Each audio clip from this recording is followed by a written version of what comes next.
शांति।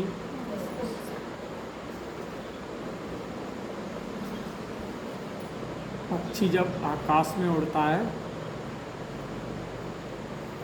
कब तक उड़ता है?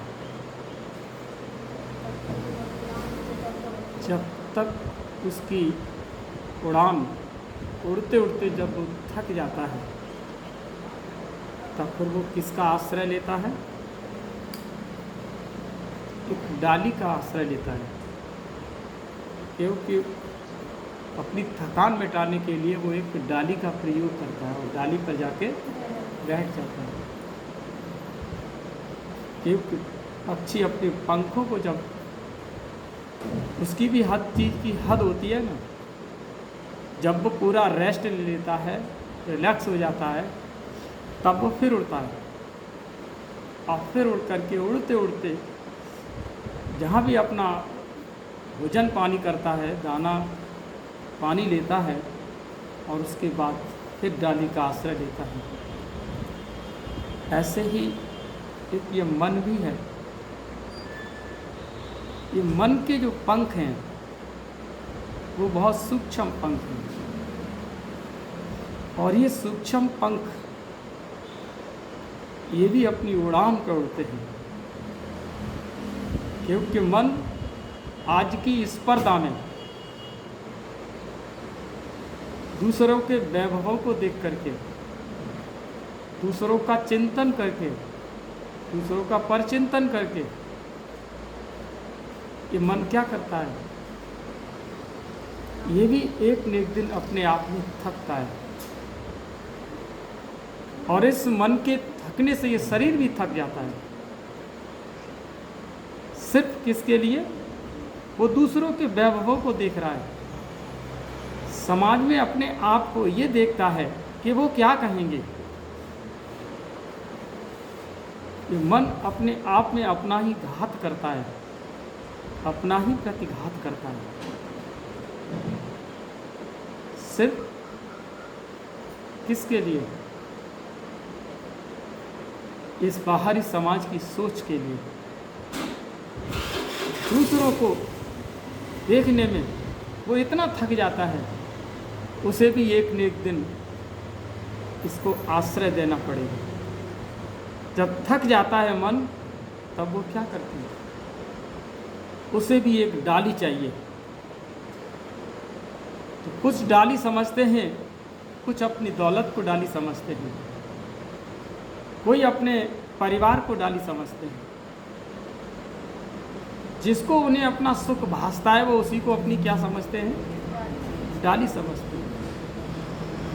जब अंततः उसे जब पता लगता है कि यह हर डाली सड़ने वाली है और यह हर डाली टूटने वाली है, तब इस मन का पंख जब इतने फड़फड़ाते हैं तो वो अपने जीवन से हताश हो जाते हैं। ऐसे में कुछ लोग अपने आप को सुसाइड भी कर लेते हैं। कुछ ये सोच देते हैं जो है सो है, लेकिन अपने कर्म क्षेत्र पर वो अपना ध्यान नहीं देते।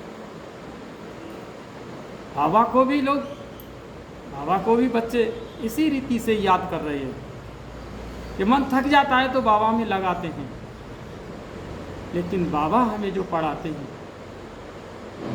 हम उसके महत्व को नहीं समझते।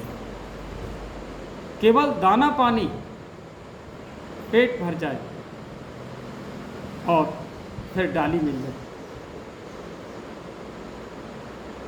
ऐसे पक्षी, ऐसे मन रूपी पक्षी नहीं बनना है जो बाहर के समाज को देख करके वो क्या कहेंगे, ये सबसे बड़ा रोग अंदर बैठा हुआ है। ये रोग आपको आगे के लिए बढ़ने देगा, वो आपके भोग का कारण बन रहा है। इसलिए मन की पंछी को, इन पंखों को एक उस डाली को पकड़ना है, वो बीज रूप डाली है जो कभी साथ नहीं छोड़ेगा, वो सदा तुम्हारे साथ रहेगा। उसी बीज ने जो यज्ञ रचा है, हम उसके यज्ञ के महत्व को जान करके इस बाहरी समाज की प्रतिस्पर्धा को न देखते हुए हमें अपनी आत्मा की उड़ान को आगे बढ़ाना है, और उसी उड़ान में ही कल्याण है, और उसी उड़ान में ही हमारी जीवन की आत्मा का धन है, और उसी उड़ान से ही हम जन्मों जन्म के लिए हम आगे बढ़ते जाएंगे,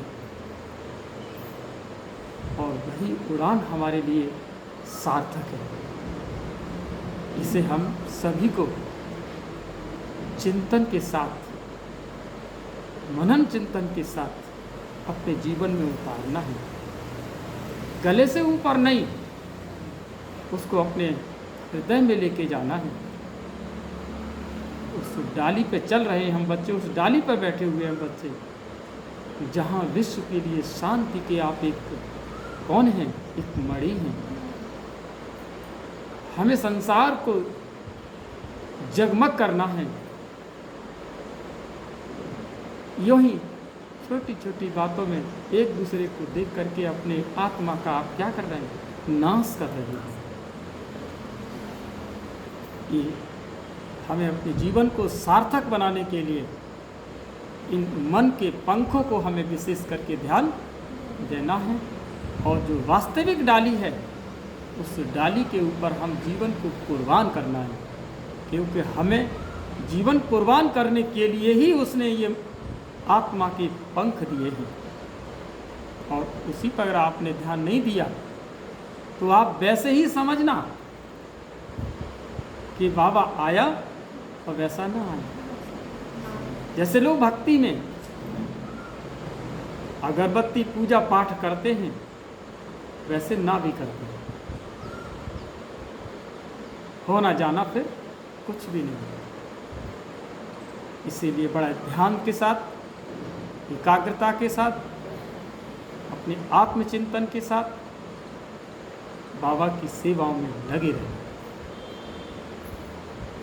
ठीक है।